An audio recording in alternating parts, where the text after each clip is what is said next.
একটি ব্যস্ততম মদের বার। সেখান থেকে এক লোক বের হওয়ার সাথে সাথেই হঠাৎ একটা বিকট গুলির শব্দ।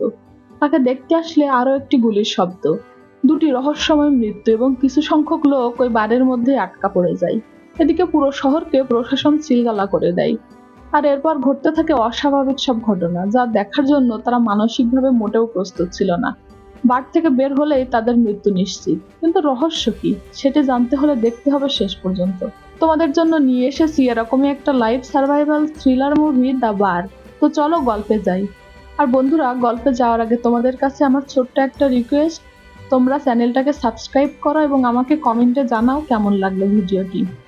মুভি শুরু হয় স্পেনের প্রাচীনতম এবং ব্যস্ততম শহর মাদ্রিদকে দেখিয়ে, যার একদম সেন্ট্রাল পয়েন্টে অবস্থিত ছিল একটা বার।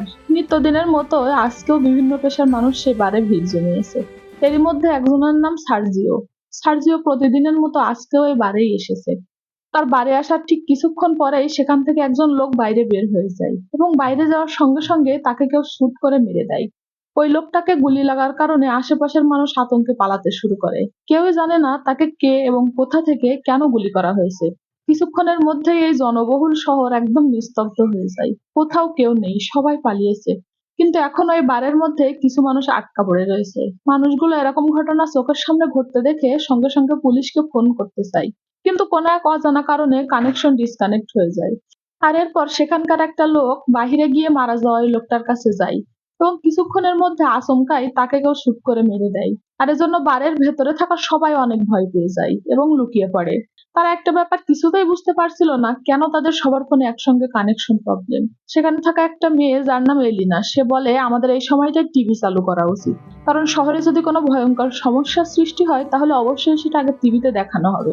কিন্তু দেখা যায় টিভি অন করলেও সেখানে এই বিষয়ে কোনো নিউজই নেই।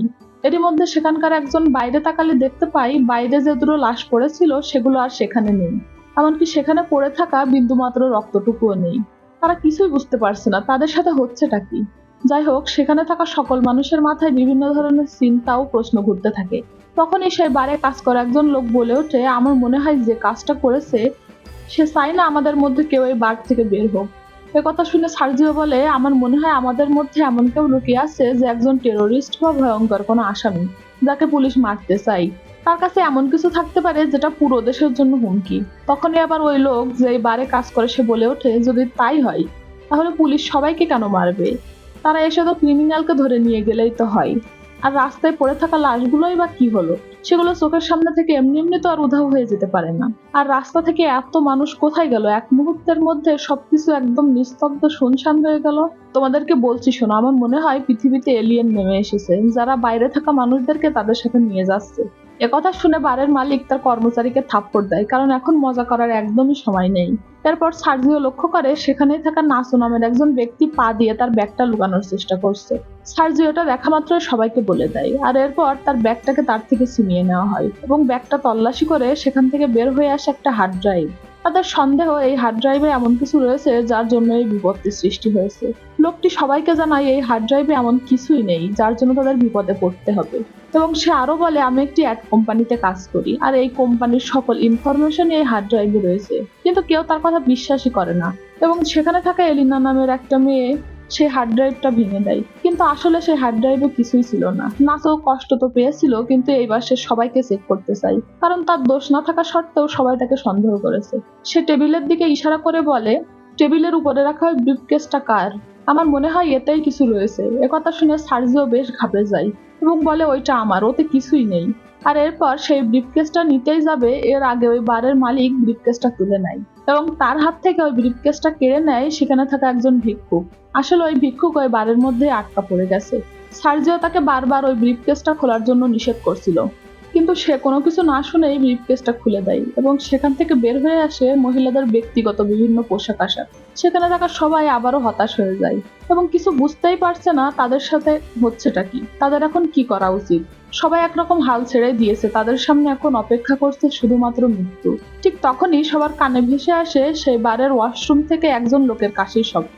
সবাই আস্তে আস্তে ওয়াশরুমের কাছে যায় এবং ওয়াশরুমকে খোলার অনেক চেষ্টা করে এবং দেখতে পাই ভিতর থেকে দরজাটা লক করা। এখন তাদের কাছে একটাই উপায়, সেটা হলো দরজাটাকে ভাঙতে হবে। তো কথা মতো কাজ, তারা দরজাটাকে ভাঙার অনেক চেষ্টা করে, কিন্তু দরজাটা এতটাই মজবুত ছিল যে কিছুতেই ভাঙতে পারছিল না। যাই হোক, এরপর সার্জিও তার কাছে থাকা একটা বন্দুক বের করে এবং শেষ পর্যন্ত দরজাটা ভেঙেই ফেলে। আর এরপর তারা দেখতে পায় ভেতরে একজন অসুস্থ মানুষ পড়ে আছে। তার সম্পূর্ণ শরীর কেমন যেন ফুলে গিয়েছিল, দেখে মনে হচ্ছে সে গভীর কোনো রোগে আক্রান্ত। আসলে এই লোকটি সকালে বাড়ি এসেছিল এবং বাথরুমে আসলে অসুস্থ হয়ে পড়ে এবং তখন থেকেই এখানেই পড়ে রয়েছে। এবং তার কাছেই পড়েছিল একটা ইনজেকশন, যেটা দেখে বোঝা যাচ্ছে সেই ইনজেকশনটা তার শরীরে পুশ করেছে। এলিনা তার কাছে যায় এবং সেই ইনজেকশনটা তুলে নিয়ে দেখতে থাকে। এরই মধ্যে হঠাৎ করে বাইরে থেকে গাড়ির শব্দ আসে, যার জন্য সেখানে থাকা সবাই তাড়াহুড়ো করে বাইরের দিকে যেতে থাকে। তারা যখন দরজার কাছে আসে তখন দেখতে পায় কিছু আর্মি অফিসাররা অদ্ভুত ধরনের স্যুট পরে আছে এবং তাদের বাড়ির সামনে কিছু টায়ার্সে আগুন ধরিয়ে দেয় এবং সেখান থেকে চলে যায়। কিন্তু তারা মনে করেছিল হয়তোবা তাদেরকে উদ্ধার করতে এসেছে, কিন্তু এরকম কিছুই না। এরপর বাড়ির মধ্যে চলতে থাকা টিভিতে হঠাৎ করে নিউজ আসে। সেটা হচ্ছে মাদ্রিদ শহরে একটা স্থানে ভয়ানকভাবে আগুন ধরে গেছে, আর এই জন্য শহরে ওই অঞ্চলকে সিলগালা করে দেওয়া হয়েছে। কেউ চাইলেই এখন আর এই শহরে যেতে পারবে না। বাড়ির মধ্যে থাকা সবাই এই নিউজগুলো দেখছিল এবং ভাবছিল কেন সরকার এরকম মিথ্যা নিউজ ছড়াচ্ছে। এরই মধ্যে বাথরুমে পড়ে থাকা ওই লোকটা বাথরুম থেকে বাইরে চলে আসে এবং তারা সবাই পেছন ফিরে দেখতে পায় ওই লোকটা তাদের সামনে দাঁড়িয়ে আছে। তাকে দেখতে অনেকটাই অদ্ভুত লাগছিল এবং ভয়ঙ্কর লাগছিল। তার সম্পূর্ণ শরীর কেমন যেন অদ্ভুত ভাবে ফুলে গিয়েছিল, চোখগুলো মনে হচ্ছে বাইরে চলে আসবে এবং এক অদ্ভুত বর্ণ ধারণ করেছিল। দেখে মনে হচ্ছে কোনো জঙ্গি তাদের সামনে দাঁড়িয়ে আছে। কিছুক্ষণের মধ্যে সে সেখানেই পড়ে যায় এবং তার মৃত্যু হয়। আমাকে স্পর্শ করো না। সেখানে থাকা কেউই তার কথার মানে বুঝতে পারছিল না।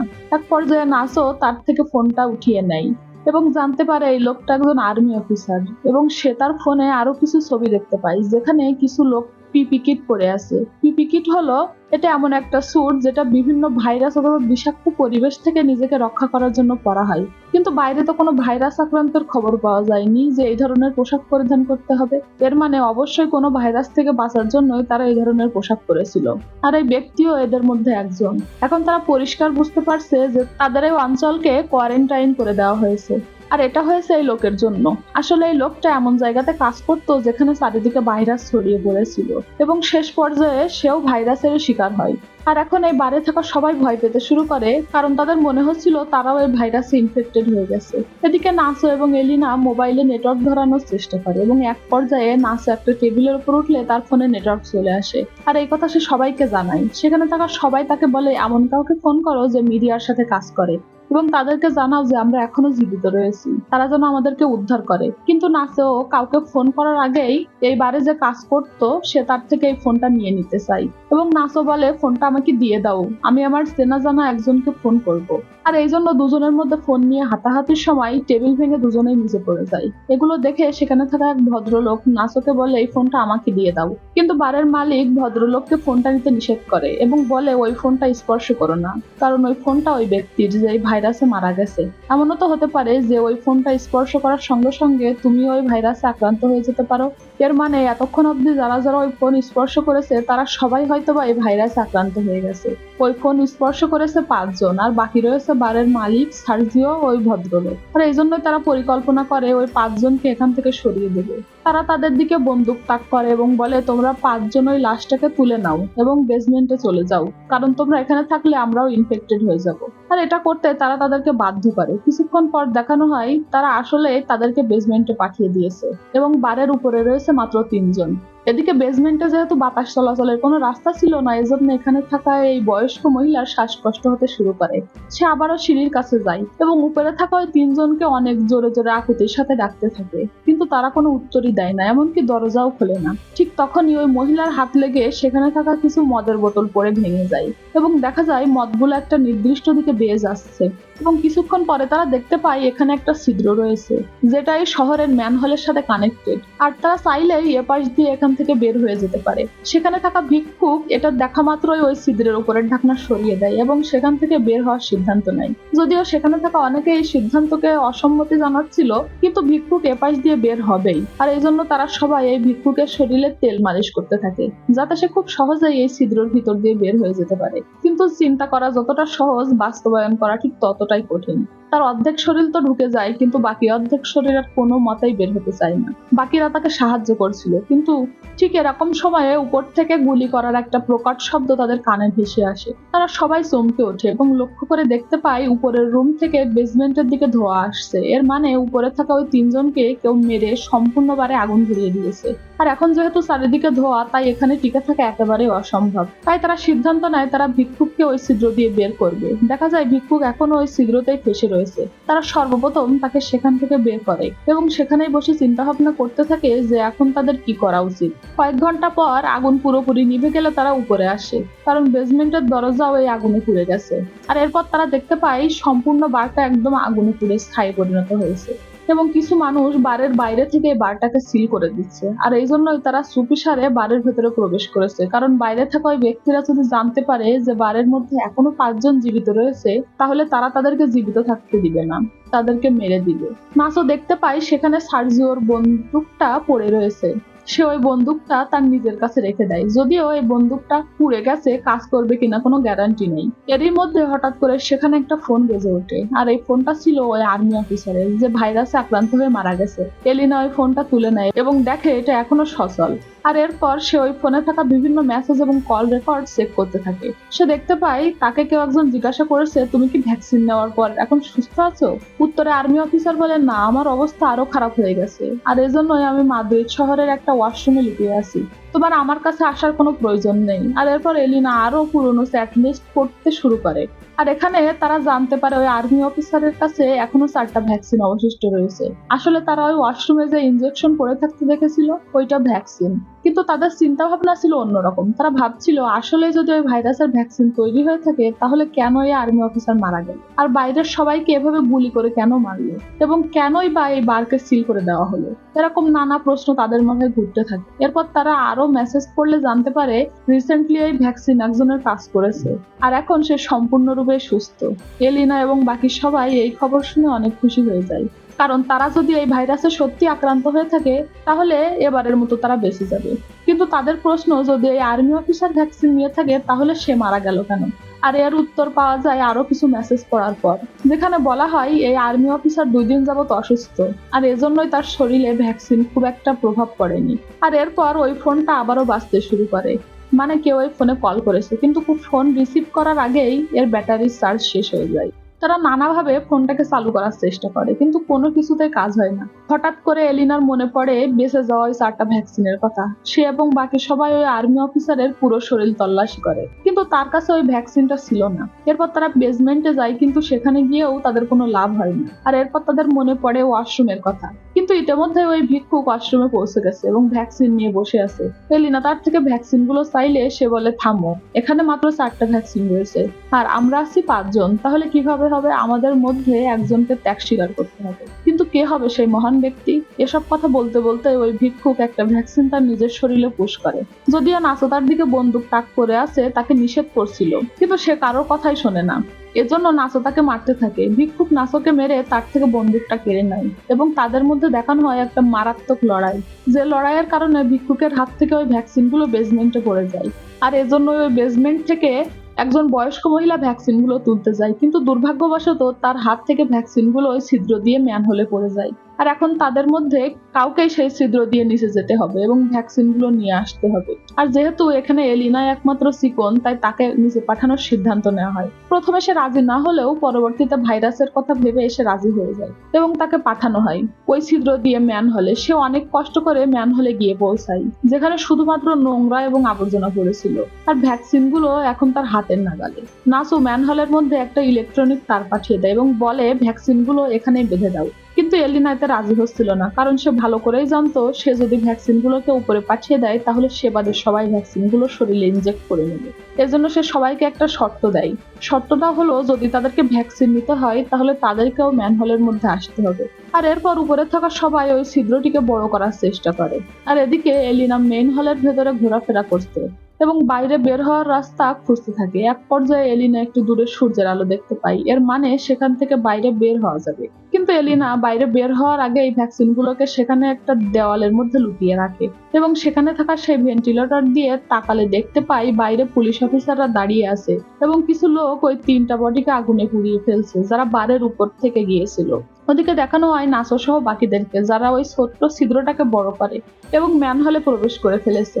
আর এখানে আসার পর আবার নাসো ওই ভিক্ষুকের মধ্যে লড়াই শুরু হয়। এবার নাসো ওই ভিক্ষুককে গুলি করে এবং সেখানেই মেরে দেয়। আর এখন যেহেতু নাসোর কাছে বন্দুক রয়েছে তাই বাকি সবাই তাকে ভয় পেতে থাকে, কারণ যে কোনো সময় সে তাদেরকে গুলি করে মেরে দিতে পারে। কিছুক্ষণের মধ্যে নাসো তাদের সাথেই থাকা ওই লোকটার মাথায় বন্দুক তাক করে এবং এলিনাকে বলে ভ্যাকসিন গুলো কোথায় বলে দাও। কিন্তু এলিনা এতে রাজি হয় না। সে বলে ভ্যাকসিন মাত্র 3টা, কিন্তু আমরা এখানে 4 জন আছি। নাসো এই কথা শুনে বলে আচ্ছা ঠিক আছে, তাহলে আমি একে মেরে দিচ্ছি, আর এরপর আমরা এখানে জীবিত থাকবো মাত্র 3 জন এবং ভ্যাকসিনের সংখ্যাও 3, তাহলেই তো হিসাব মিলে গেল। কিন্তু এলিনা এরকম কোনো কিছুই চাচ্ছিল না। সবাই নাসোকে শান্ত করার চেষ্টা করছিল, যদিও নাসো এরকম মানুষ ছিল না, সে শুধুমাত্র বাঁচার তাগিদেই এরকম একটা পরিস্থিতির শিকার হয়েছে। যাই হোক, এরপর এলিনা বাকিদেরকে সেই স্থানে নিয়ে যায় যেখানে ওই ভ্যাকসিন গুলো লুকিয়ে রেখেছিল। এলিনা এবং নাসো সামনে যাচ্ছিল এবং পেছনে ছিল ওই বয়স্ক মহিলা এবং ওই লোকটা।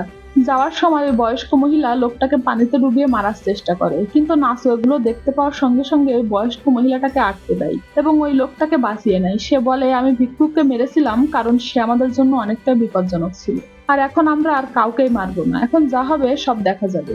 কিন্তু ওই বয়স্ক মহিলা বলে কোনোভাবে আমরা 4 জন একসাথে জীবিত থাকতে পারবো না, আমাদের মধ্যে একজন না একজনকে মরতেই হবে, আর এই জন্য আমি সিদ্ধান্ত নিয়েছি আমি মারা যাব। এবং সে নাসুকে বলে আমার দিকে বন্দুক তাক করো এবং আমাকে শেষ করে দাও। নাসু তার কথা মতো তার দিকে বন্দুক তাক করে, কিন্তু সে কোনো মতে এই গুলি চালানোর সাহস পায় না, আর এই জন্য সে নাসুর থেকে বন্দুকটা নিয়ে নেয় এবং সেখান থেকে একটু দূরে গিয়ে আত্মহত্যা করে। ওই বয়স্ক মহিলার আত্মহত্যায় তারা অনেক কষ্ট পায়, কিন্তু তাদের কোনো কিছুই করার ছিল না। আর এখন তারা 3 জন এবং তাদের কাছে ভ্যাকসিনও রয়েছে 3টা।